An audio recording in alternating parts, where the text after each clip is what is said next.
नमस्कार, मैं सरला रावत सा और आप देख रहे हैं पब्लिक एक्सप्रेस न्यूज। स्वागत है आप सभी का। दिल्ली विधानसभा चुनाव का प्रचार आज खत्म हो गया।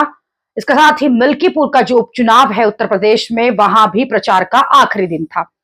वो सीटें जहां पर उपचुनाव हो रहे हैं वहां भी आज अंतिम दिन था प्रचार का, और इन सीटों में उत्तर प्रदेश के मिल्कीपुर की सीट भी शामिल है। चुनाव प्रचार के अंतिम दिन बीजेपी के प्रदेश अध्यक्ष भूपेंद्र चौधरी तो समाजवादी पार्टी के प्रमुख अखिलेश यादव मिल्कीपुर में दिखाई दिए।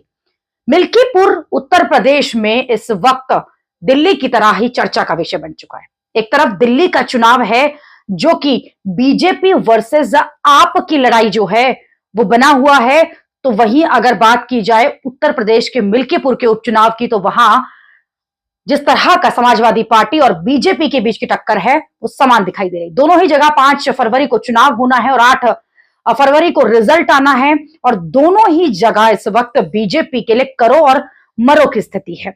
लेकिन चुनाव से पहले मिल्कीपुर में हंगामा हो गया।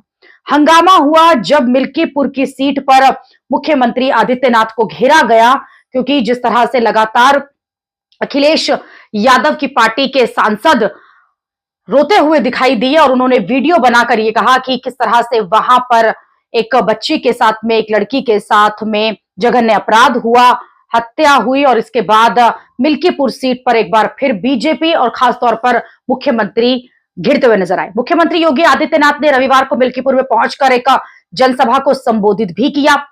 इसी मुद्दे पर उन्होंने भी अपनी बात रखी। उन्होंने कहा कि एक दलित युवती की लाश के मामले में चुनाव प्रचार को गरमा दिया गया है। लड़की का शिव मिलने की घटना मिल्कीपुर की जनता को झकझोर रही है, और साथ ही योगी आदित्यनाथ ने यह भी कहा कि मिल्कीपुर में जो हत्या हुई है और जो लड़की का शव मिला है, इस हत्या में समाजवादी पार्टी का दरिंदा ही शामिल होगा। उन्होंने कहा कि सपा सांसद इस घटना पर नौटंकी कर रहे हैं। योगी आदित्यनाथ ने कहा कि समाजवादी पार्टी को गाजी पाजी के प्यारे हैं, इनको मिल्कीपुर का मोहित खान और कन्नौज का नवाब यादव प्यारा है, जो एक बेटी पर सीधे सीधे हाथ डालता है। मिल्कीपुर के इस चुनाव में मुकाबला दिलचस्प है, क्योंकि इस चुनाव में अवधेश प्रसाद जो कि सांसद हैं समाजवादी पार्टी के, उनके बेटे अजीत प्रसाद एक तरफ उम्मीदवार हैं, तो दूसरी तरफ बीजेपी के चंद्रभानु पासवान हैं। यहां बीजेपी ने भी और समाजवादी पार्टी ने भी अपनी पूरी तैयारी जो है झोंक दी है, पूरी तैयारी के साथ इस सीट पर उतरे थे। हालांकि ये उपचुनाव है, लेकिन उसके बावजूद भी जिस तरह से दोनों की तरफ से इस सीट पर प्रचार किया गया है वो देखने लायक था। लेकिन अंतिम समय में चुनाव से ठीक 3 दिन पहले जिस तरह की घटना होती है, उस घटना पर राजनीति होती है, जिस पर समाजवादी पार्टी ये कह रही है कि इस सरकार का फेलियर है।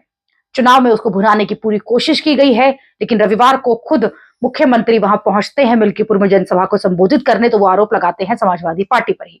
अभी के लिए इतना ही। अगली खबर में आपसे फिर होगी मुलाकात। देश और दुनिया की खबरों के लिए आप देखते रहिए, आप जुड़े रहिए पब्लिक एक्सप्रेस न्यूज के साथ। धन्यवाद।